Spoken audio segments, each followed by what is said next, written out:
ಸಿಂಹ ನೋಡಿದ್ದೀರಾ? ಅದಕ್ಕೆ ಮೋಟಿವೇಶನ್ ಕೊಟ್ರೆ ಊಟ ಹುಡ್ಕಕ್ಕೆ ಹೋಗಲ್ಲ, ಅದಕ್ಕೆ ಯಾರೋ ಬಂದು ಹೇಳಿದ್ರೆ ಹೋಗಲ್ಲ.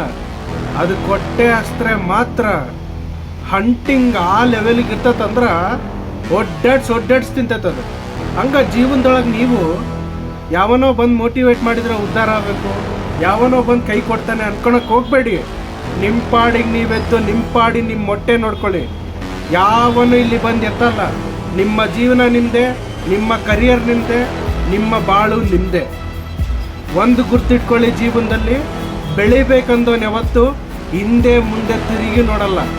ನಿನ್ನ ಕೆಲಸದ ಮೇಲೆ ನಿನ್ನ ಕಾನ್ಸಂಟ್ರೇಷನ್ ಇರಲಿ. ನೀನೇನು ಮಾಡ್ಬೇಕನ್ನಿಸ್ತೋ ಜಿದ್ದಿ ಭಾಳ ಮುಖ್ಯ ಆಕತಿ. ಗೆಲ್ಲೋದೆಲ್ಲ ಇಲ್ಲಿ ಮುಖ್ಯ, ಪ್ರಯತ್ನ ಭಾಳ ಮುಖ್ಯ ಆಕತಿ ಜೀವನದಾಗ. ನಾನು ಎದಕ್ಕೆ ಹೇಳ್ತಾ ಇದ್ದೀನಿ ಅಂದರೆ, ಜೀವನದಲ್ಲಿ ಗೆದ್ದವನು ಒಂದೇ ಕಲಿಯೋದು. ಸೋತ್ರೆ ಸಾಯ್ತಾನ, ಗೆದ್ರೆ ಅಳ್ತಾನ. ಅದೇ 100 ಸಲ ಸೋತವನು 1 ಸಲ ಗೆಲ್ಲೋದೇನು ದೊಡ್ಡದಲ್ಲ ನನ್ನ ಪ್ರಕಾರ. ಅರ್ಥಾತ ಮೊದಲು ಹೊಟ್ಟೆ ಹಸು ಅನ್ನೋದಿರಲಿ ನಿಮಗೆ. ಹೊಟ್ಟೆ ಹಸುವಿತ್ತಂದರೆ ಆಟೋಮೆಟಿಕ್ ಎಲ್ಲ ಕೆಲಸನೂ ಮಾಡೋಕ್ಕಿಸ್ತೀರಿ. ಆ್ಯಂಡ್ ಒನ್ ಮೋರ್ ಥಿಂಗ್, ಸಣ್ಣ ಕೆಲಸ ಆಗಲಿ ದೊಡ್ಡ ಕೆಲಸ ಆಗಲಿ ಯಾವನ್ನೂ ಕೇರ್ ಮಾಡೋಕ್ಕೆ ಹೋಗ್ಬೇಡಿ. ನಿಮ್ಮ ಕೆಲಸ, ನಿಮ್ಮ ಪ್ರಿಯಾರಿಟಿ, ನಿಮ್ಮ ಜೀವನ.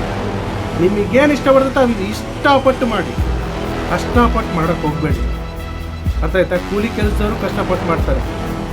You should think about this. ಈ ನನ್ನ ವಿಡಿಯೋ ನಿಮ್ಮ ಜರ್ನಿಯಲ್ಲಿ ಹೆಲ್ಪ್ ಆಗಿದ್ದರೆ please do subscribe and like and share. ಇಷ್ಟ ಆದರೆ ಮಾತ್ರ. Signing off by Manoj ಪೇರ್ಲಿ.